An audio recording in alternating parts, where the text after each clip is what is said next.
Hello friends, welcome to my channel study for you. So guys, आप लोग के लिए बहुत बड़ी खुशखबरी है दोस्तों। जो भी एसएससी सीएचएसएल की वैकेंसी का इंतज़ार कर रहे थे, फाइनली जो उनका इंतज़ार ख़त्म हो गया दोस्तों, और ऑफिशियल नोटिफिकेशन जो है वैकेंसी का वो जारी कर दिया गया है। तो आज के इस वीडियो में आपको बताने वाला हूँ कि कब से जो आपका ऑनलाइन अप्लाई स्टार्ट होने वाला है, साथ ही साथ जो एजुकेशनल क्वालिफ़िकेशन क्या मांगी गई है, एज लिमिट आपका क्या रहने वाला है, फ़ी आपका कितना लगने वाला है, एग्ज़ाम पैटर्न क्या रहेगा इस वैकेंसी के लिए, और सिलेबस जो आपका क्या रहने वाला है। तो सारा कुछ जो आपको वीडियो में डिटेल्स में बताने वाला हूं, तो वीडियो को जो है लास्ट तक ज़रूर देखिएगा। और आपसे रिक्वेस्ट करता हूं, अभी तक आपने मेरे चैनल को अगर सब्सक्राइब नहीं किया है तो एसएससी से रिलेटेड पल पल की अपडेट के लिए जो है चैनल को सब्सक्राइब ज़रूर कर दीजिएगा। और बगल में ही आपको एक बेल आइकन यानी घंटे का निशान भी दिख रहा होगा, तो आप उसे भी जो ज़रूर प्रेस कर दीजिएगा। तो चलिए वीडियो को स्टार्ट करते हैं। तो सबसे पहले हम लोग बात कर लेते हैं इंपॉर्टेंट डेट्स के बारे में दोस्तों। तो देखिए, इसका ऑनलाइन एप्लीकेशन का जो स्टार्टिंग डेट है वो आपका 6 नवंबर से स्टार्ट हो जाएगा। तो जो भी इच्छुक कैंडिडेट्स है इस फॉर्म को अप्लाई करने के लिए, वो 6 नवंबर से जो आप इस फॉर्म को अप्लाई कर सकते हैं। लास्ट डेट की बात कर ले तो लास्ट डेट जो इसका रखा गया है वो 15 दिसंबर रखा गया है, ठीक है। तो 15 दिसंबर और 6 नवंबर के बीच में जो आप इस फॉर्म को अप्लाई कर सकते हैं। अब बात कर लेते हैं टायर 1 का जो एग्ज़ाम डेट है वो आपका 12 अप्रैल से 27 अप्रैल 2021 तक जो आपका चलने वाला है, ठीक है। तो 12 अप्रैल से 27 अप्रैल तक जो आपका टायर 1 का एग्ज़ाम चलेगा। तो ये तो हो गए आपके इंपॉर्टेंट डेट्स। अब बात कर लेते हैं एप्लीकेशन फ़ी के बारे में। तो देखिए, एप्लीकेशन फ़ी जो आप यहाँ पर जनरल और ओबीसी मेल कैंडिडेट्स का जो लगने वाला है वो 100 रुपये लगने वाला है। इसके अलावा SC ST PH या फीमेल कैंडिडेट्स, जो भी ये कैंडिडेट्स हैं इस कैटेगरी में आते हैं, तो उनका कोई भी चार्ज नहीं लगने वाला है, ठीक है। मैं आपको पहले ही क्लियर कर दूं कि जनरल और ओबीसी जो मेल कैंडिडेट्स हैं उनको यहाँ पर 100 रुपये चार्ज करना होगा। इसके अलावा जो SC ST PH और फीमेल कैंडिडेट्स हैं इनको जो है कोई भी पैसे चार्ज नहीं करना होगा। पेमेंट मोड की बात कर ले तो आपका जो है यहाँ पे ऑनलाइन और ई चालान के माध्यम से जो है आप यहाँ पे पेमेंट कर सकते हैं। अब बात कर लेते हैं दोस्तों एज लिमिट के बारे में। तो देखिए, सबसे ज़्यादा जो यहाँ पर कैंडिडेट्स को डाउट है एज लिमिट को लेकर, ठीक है।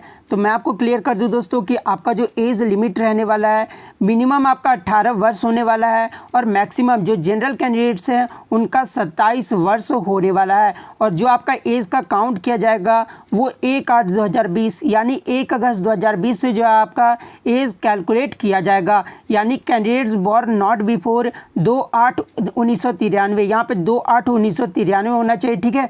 और लेटर देन 1/8/2002 यानी 2 अगस्त 1993 से पहले का जो है आपका डेट ऑफ बर्थ नहीं होना चाहिए, और 1 अगस्त 2002 से जो आपका बाद का डेट ऑफ बर्थ नहीं होना चाहिए। तो ये एज लिमिट जो आपको यहाँ पर डाउट क्लियर हो गया होगा। अब अलग अलग कैटेगरी के जो है एज रिलैक्सेशन मिला हुआ आप यहाँ पे देख सकते हैं कि SC और ST कैंडिडेट्स का जो है 5 साल का एज रिलैक्सेशन मिला है, ठीक है।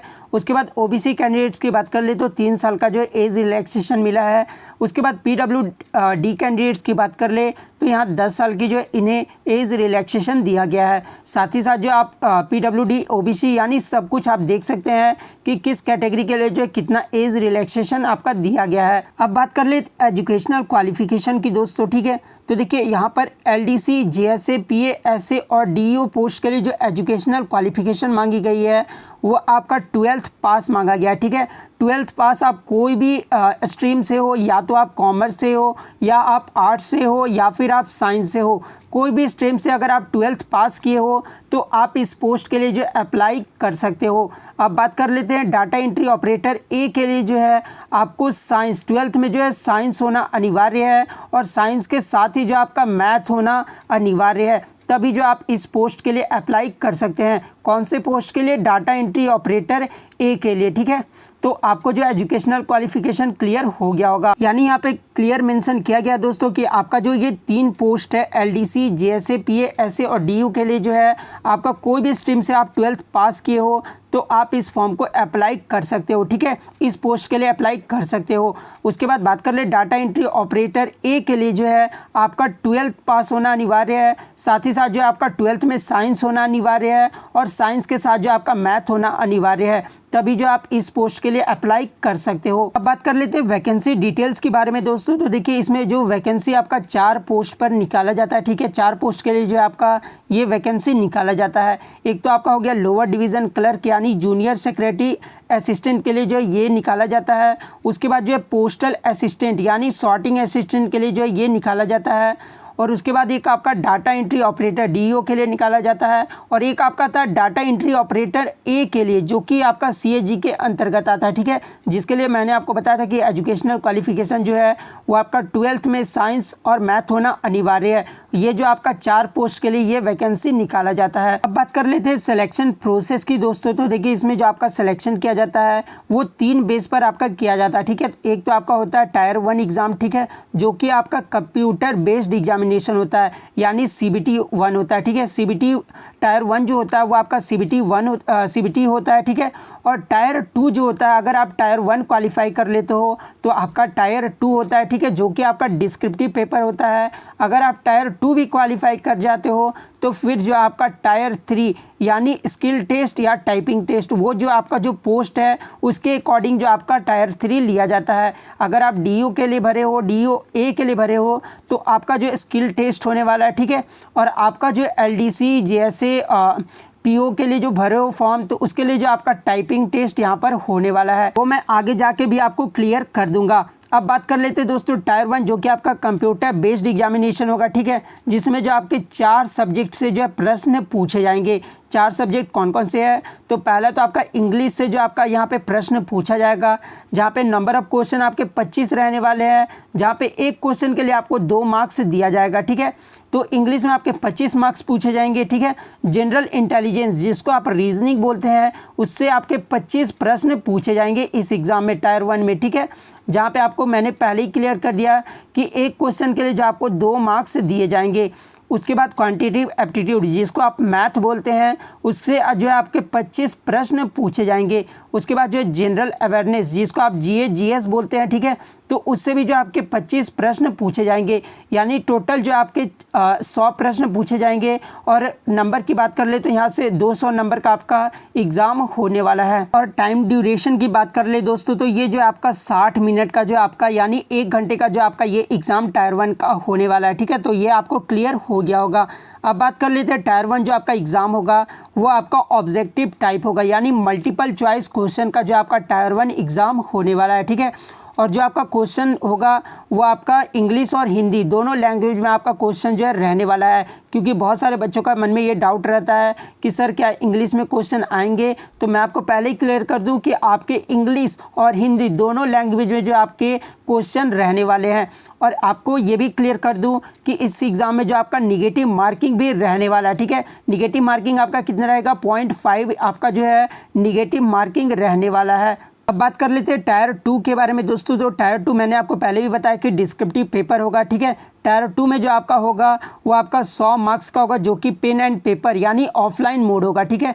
जहाँ पे जो आपके ऐसे और लेटर के जो है प्रश्न पूछे जाएंगे और जो कि आपका 100 मार्क्स का रहने वाला है। और टाइम ड्यूरेशन की बात कर ले दोस्तों तो आपको जो है यहाँ पर 1 घंटा दिया जाएगा। आप यहाँ पे देख सकते हैं जहाँ पे आपको ऐसे जो लिखना होगा वो 200 से 250 वर्ड्स में आपको लिखना होगा।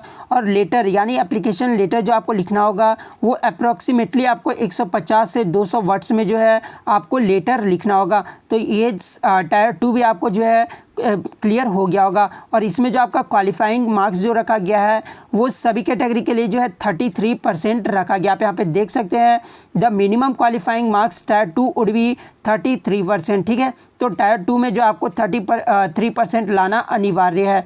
अब बात कर लेते हैं टायर 3 के बारे में दोस्तों। तो टायर 3 में आपका मैंने पहले भी बताया था कि स्किल टेस्ट और टाइपिंग टेस्ट होने वाला है। तो देखिए स्किल टेस्ट जो होता है वो आपका डाटा एंट्री ऑपरेटर के लिए लिया जाता है, ठीक है। इसमें जो आपका टाइपिंग टेस्ट नहीं होता है, तो जो बच्चे टाइपिंग टेस्ट में नहीं कर पाते हैं तो इस पोस्ट के लिए जो आप अप्लाई कर सकते हैं, ठीक है। तो तो डाटा एंट्री ऑपरेटर में जो आपका स्किल टेस्ट लिया जाता है, आप यहाँ पे देख सकते हैं, जो कि आपका कंप्यूटर बेस्ड होगा, जो कि आपका 15 मिनट का जो ये स्किल टेस्ट आपका रहने वाला है। ठीक है, अब बात कर लेते हैं टाइपिंग टेस्ट किस में होगा आपका, कौन से पोस्ट पर। तो एलडीसी, जेएसए, पोस्टल असिस्टेंट और सॉर्टिंग असिस्टेंट, इस पोस्ट पर जो है आपका टाइपिंग टेस्ट होने वाला है। उसके बाद पे स्केल के बारे में बात कर ले दोस्तों, तो एलडीसी और जेएसए में जो आपका पे स्केल रहने वाला है वो आपका 19,900 से लेकर जो है 63,200 तक आपका जो है पे स्केल रहने वाला है। उसके बाद पोस्टल असिस्टेंट का भी आप देख सकते हैं कि आपका 25,500 से लेकर जो है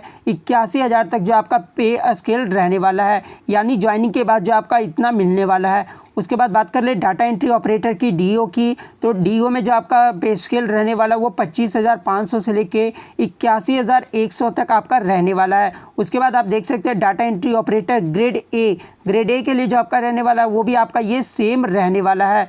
तो आशा करता हूं दोस्तों कि आपको जो ये वैकेंसी के रिगार्डिंग जो है सारा डाउट आपके जो है क्लियर हो गए होंगे। यदि अगर आपको कोई भी इसके अलावा कोई डाउट है तो आप जो अपने कमेंट्स करके जो है अपने डाउट को जो है क्लियर कर सकते हैं। तो अगर वीडियो अच्छी लगी हो दोस्तों तो वीडियो को जो लाइक करना बिल्कुल भी मत भूलिएगा, और अगर चैनल पर नया है तो चैनल को सब्सक्राइब करके जो है बेल आइकन को ज़रूर प्रेस कर दीजिएगा। तो मिलते हैं नेक्स्ट वीडियो में, तब तक thank you, all the best.